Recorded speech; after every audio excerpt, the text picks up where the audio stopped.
So I just make a new workflow in make.com, and this is what the client requested for. Looking for a quick some looking for a quick small automation task, connect a Google form to a Google Sheet using make.com so that every form submission automatically appears as a new row in the sheet with fields correctly mapped to matching columns. So, and these are the deliverables: working make.com scenario, screenshots or short confirmation that test submissions appear correctly in the sheet.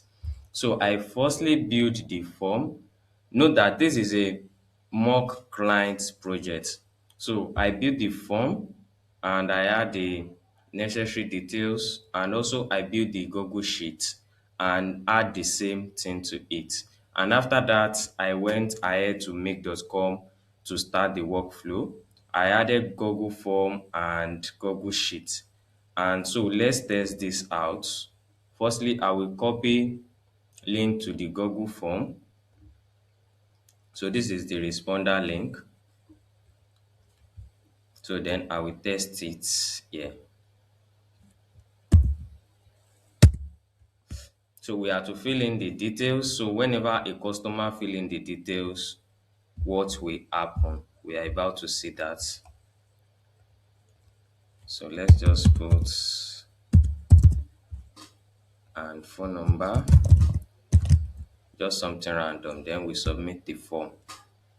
So it says thank you for submitting your contact info, and it has received the response here, but it does not appear in the Google Sheet. So now let's run the automation workflow.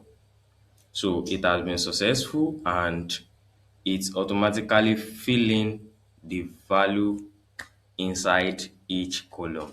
So this is how this works. Whenever you receive a form submission, it will automatically fill in it, so you don't have to. Which it reduce a lot of time and it won't make you waste time anymore.